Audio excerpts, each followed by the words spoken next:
Mbote na bino nyonso tu bandeko boza na Lodja,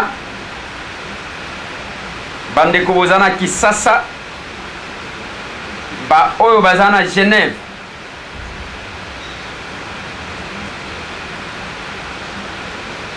tokopesa bino mbote pamba te ngonga ngo yango oyo lobby à partir de 18h, réseaux sociaux alimentés par l'arrestation de Peter Tiani,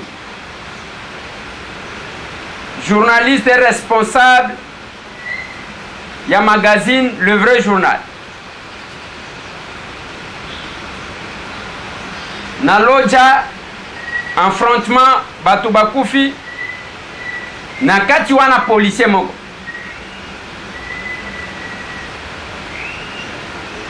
Pona ba misusu eza conflit politique était ezande ba bandi balingaki bayi ba mbongo ya Raw Bank pona kofuta ba fonctionnaire. Ce qui est faux. La réalité que na kati ya délégation wana bandeko lokola bazana conflit bayo kati ke moko ya ba o bazana bango na conflit azaki na kati. Compliqué.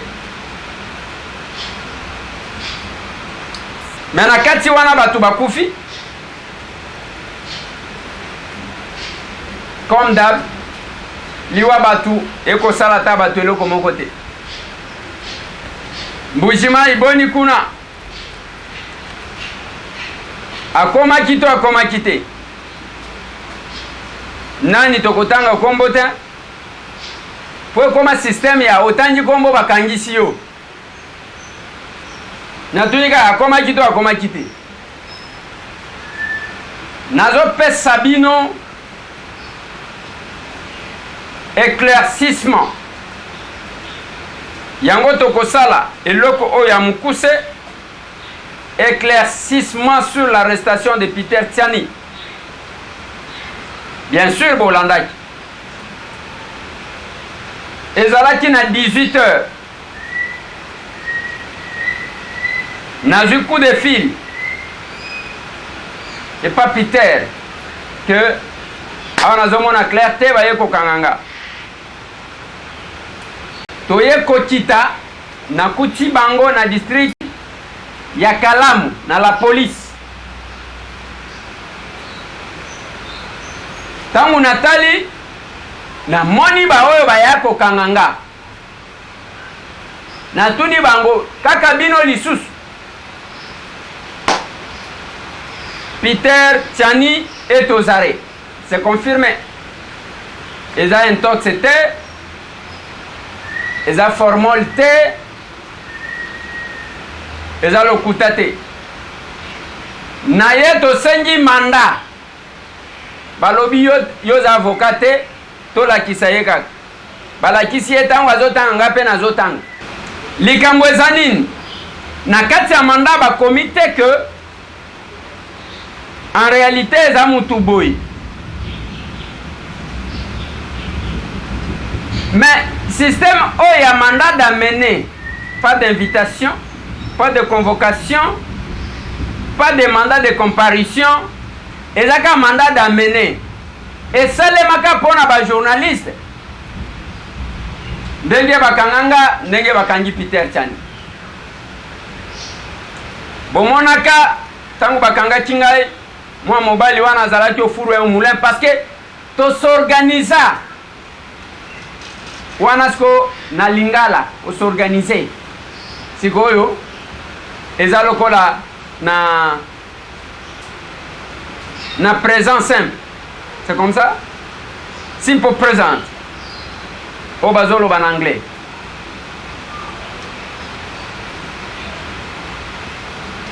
To s'organisa to eba ke tozana batu ya kolobela biso te to milobelaka entre biso. Yango na te ya kabande ko belé na diaspora. Eloko l'équipe bomon ko ezati. eloko eleki bomoko eza te.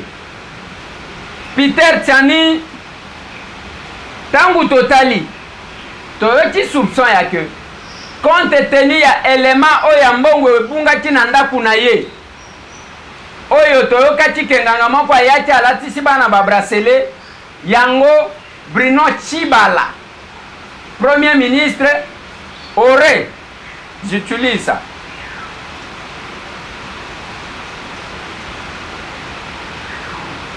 aurait été le plaignant contre Peter Tiani.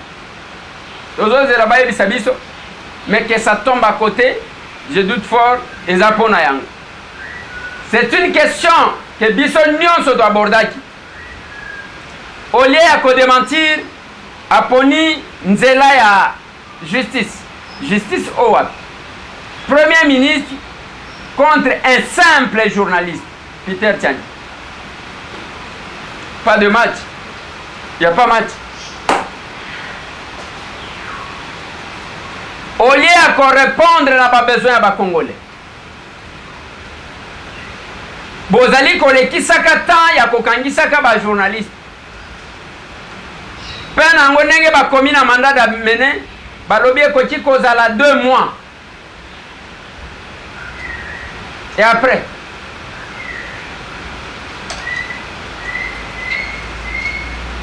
boko lekisaka temps na bino parce que yango te muto kozongisa biso si.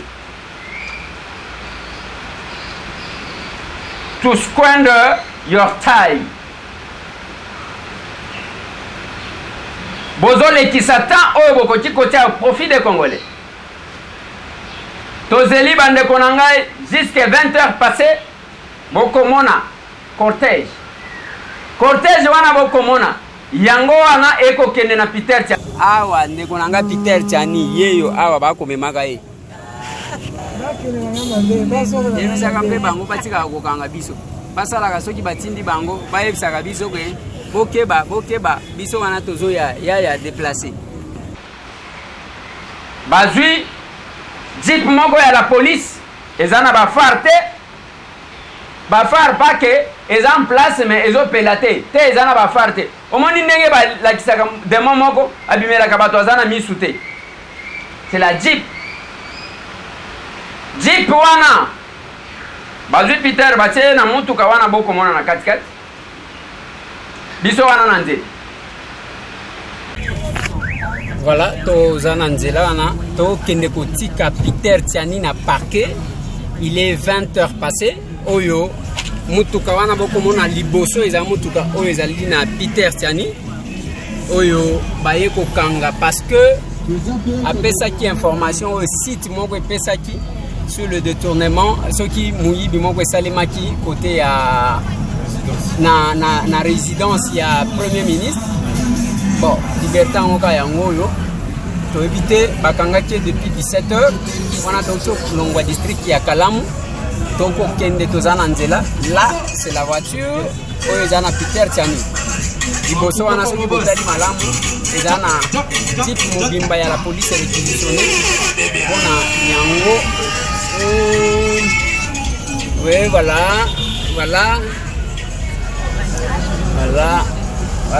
Donc on met qu'à faire vivre bino ce qui se passe ou bien ce qui va se passer na likambu oyo. Tozokende na ye na parquet, je pense parquet bisika bakangaka pe biso bisika toko kende. Voilà, espérons que ça va bien se passer. Nous sommes là. Isouba, tu as un mot à dire? Oui, bah c'est toujours à ça. Hein. Le journaliste a fait son travail. Voilà, il a ça la cité... type, voilà. Ouais. Un mot à dire? Ouais. Edmond. Donc on est là.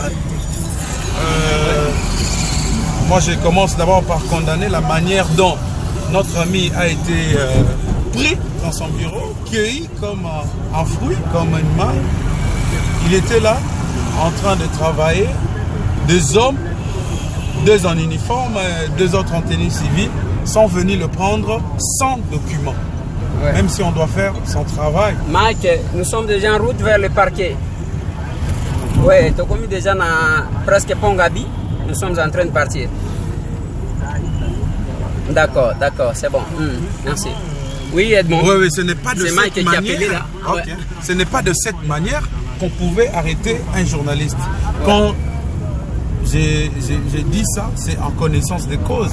Peter Tiani, c'est un responsable, il est PDG de son magazine. Un peu comme toi, Eliezer Tambola. Un magazine connu. Peter Tiani qui a une résidence bien connue dans la capitale. Donc c'est comme j'étais en train de dire tout à l'heure, Papa Eliezer, Peter Tiani est responsable d'une famille, d'une très grande famille.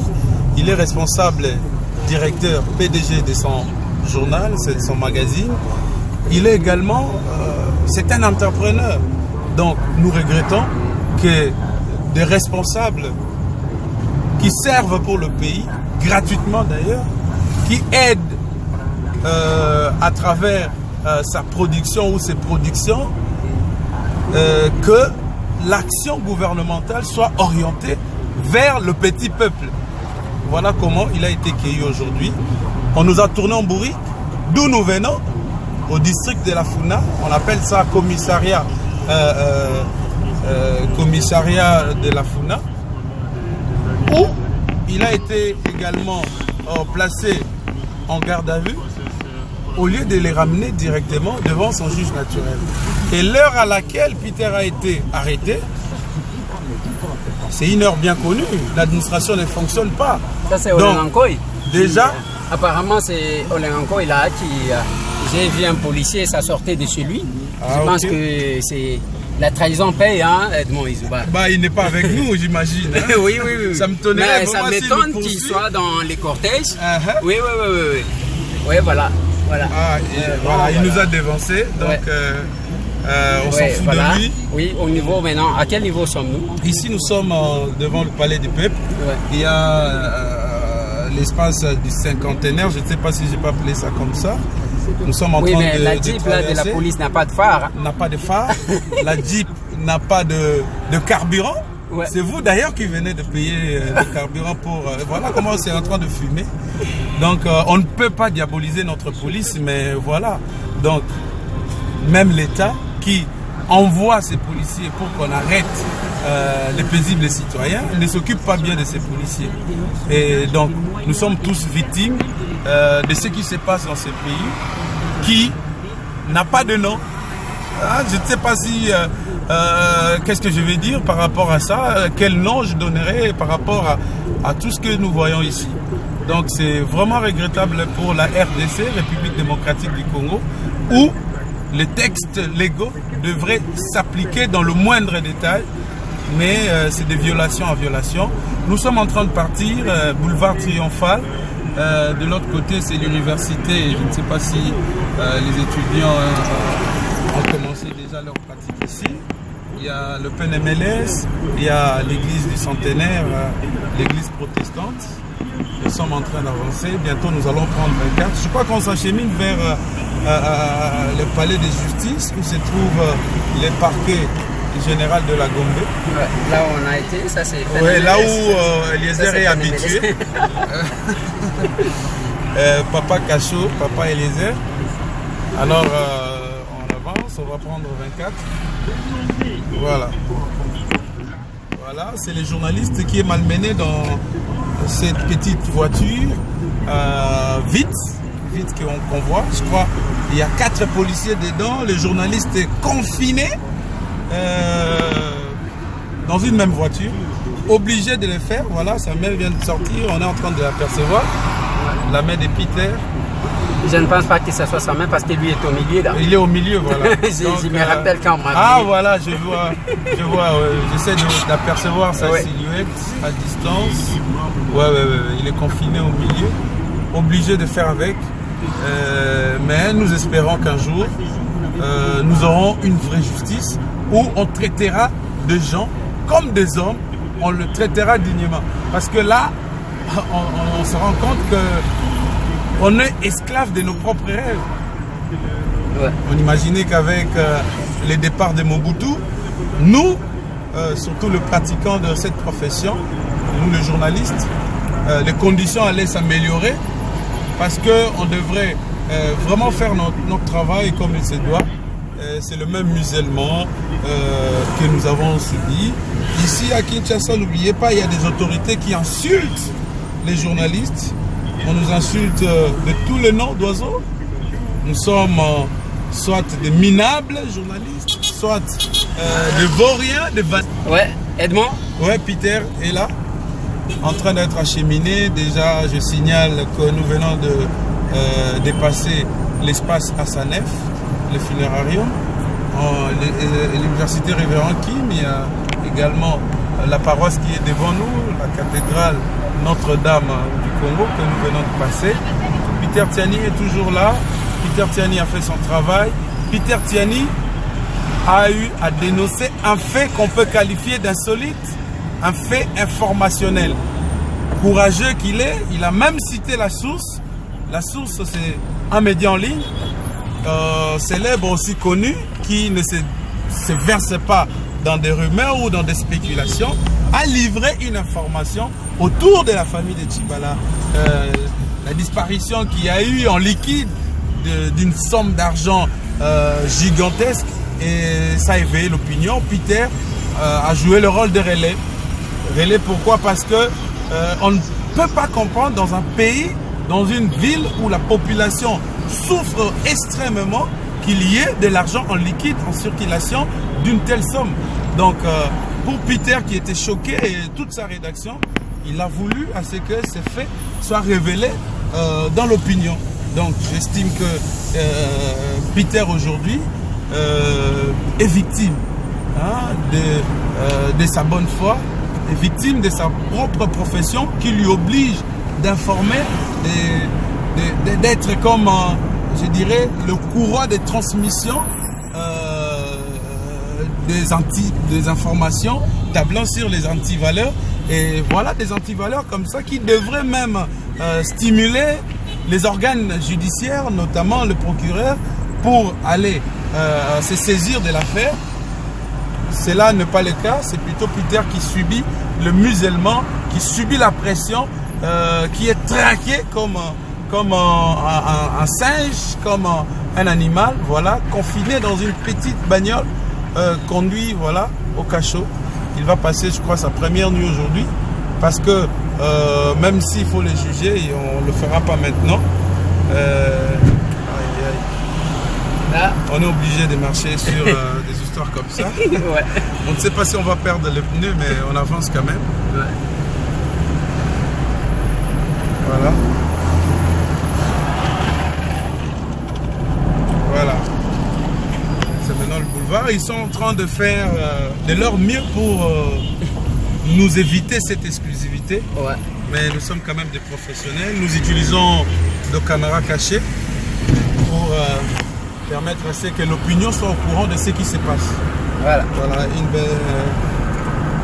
bel endroit pour moi. Là, c'est ça. On y va. Tiani est dans cette voiture-là. Voilà. Matricule 83 4 AP bar 01. Ouais. Je ne sais pas si ça appartient même à la police. Je ne pense pas. Ça doit appartenir à un particulier. Toketi bisika nga nazalaki nde bisika Peter azali na palais de justice nga na longwe kuna 23h parce que je ne pouvais pas laisser cet homme seul. Kuna problème nango ya pas ces années ngai tangu nazalaki $300 par nuit pour que olala libanda te yanda kuna yo libanda côté à Guérite 300.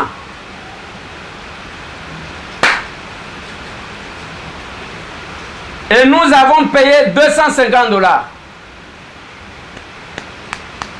Pour na mobali wana zalawan.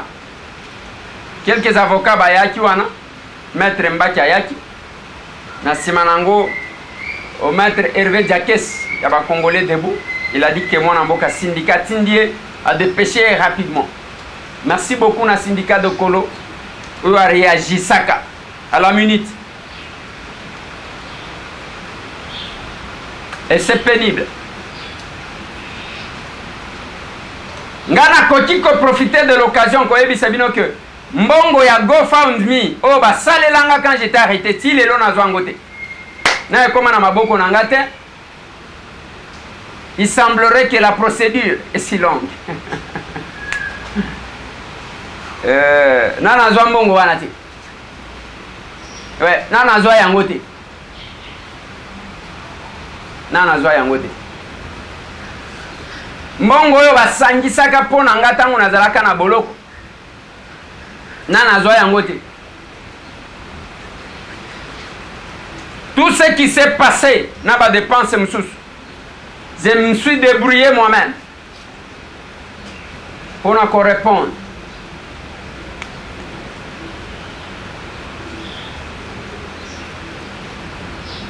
Dans la salle 3 jours, j'avais dépensé $900. Peter a kosala combien de jours to éviter. Mais kasi na kati élément wana bande konanga. Peter Tchania lobi boy. Eza information ya site boye nde tozali ko relayer. Siko problème ya Peter ezani. On cherche à fermer le bouche des gens. Peter aza candidat. Aboya diko se présenter. Atikali wana. Mais lelo pas seulement que bakolanda biso ba candidat. Que bakanga biso monoko tozala na droit à la parole te. Même ba oyo va se présenter te. Le journaliste a cité sa source. Ndenge boko mona wana.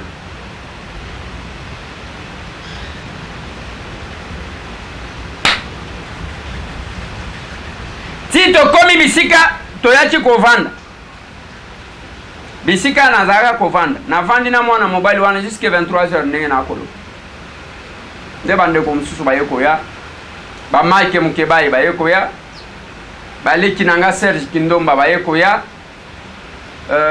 Batu bazaki tozaki na Edmond Izuba, Christelle Vwanga. Serge Kabongwa yaki na district mais na parquet na mona kiete. Donc les andenge wana ndenge to lamuki na se ya mbula boy. Toza déjà prêt.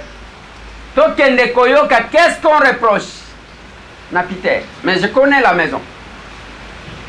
Boye à lamuki. De l'autre journée. Jeudi. Bon comment un magistrat ko koma na 15h07. Akobanda conditionné na 16h. Et comme ça le temps passe. Boka Zambo Kanabiso Nyonso, il n'y a que la justice qui élève une nation. On a lobby, dis-moi que le magistrat qui a son dossier, azala parce que le magistrat Nyonso va s'en mon côté. Il y a toujours d'exceptions. Mais tout le coup, il y a toujours na mouké. Oh baloba, basale la conscience na bango, ça m'a kamoué instruction. Il est là aux arrêts. Je vous confirme, Peter Tchania aux arrêts. Ezaï lokola histoire ya Ali Bongote, oyake, akufi o akufite. Akufi o akufite. Peter Tchania est arrêté, ndenge toyoki que eza conditionnel parce que bolukela batu makambo. Eza Bruno Chiba, la premier ministre, a fondi Peter Tchania pona bareleyaki. Bazwaki information, ya ndenge mbongo plus de 100,000.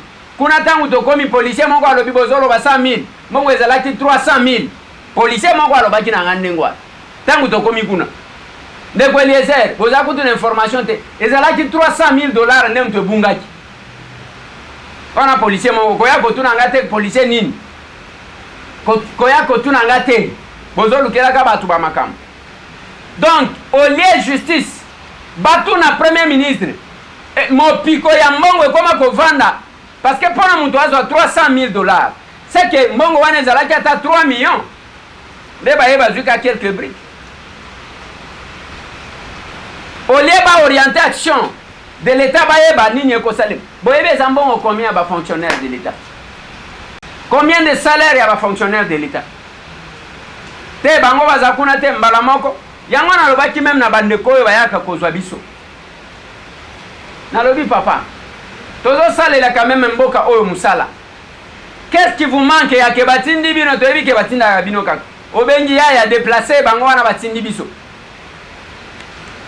comme ça bo épargnaka biso quand même akamususu. Mais Peter Tiani moral na ye ezali kolo. J'ai changé avec lui, je lui ai dit ndeko nanga omoni awa tokoma lokola marchandise bazwe changer biso ba monnaie oyo abimi oyo akoti oyo abimi oyo akoti. Quel est le mal? Ceux qui balakisi bino musapi bino lié botala bisika bazola kisa bino bokotala kase musapi. C'est notre pays. Peter courage bandeko tout ya presse ndenge mbuli ekobeta boy au plus tard à 9h30 photos à la kuna toyoka au besoin de quitter la tibala bien que ero peut-être azana mbujimai pona minute oyo ya zana mbujimai kuna bandeko na biso bazana mbujimai. Vous pouvez aussi organiser une action parce que c'est votre confrère journaliste. Ndeke soki ezwi chakuko sekate lobi ezalaki mese tambwe lelo eza Peter Tiani yango nakolela riche tempête ifalaki azala. Voilà bandeko ezalaki spécial Peter Tiani tokopesa bino suite dans quelques minutes. Merci.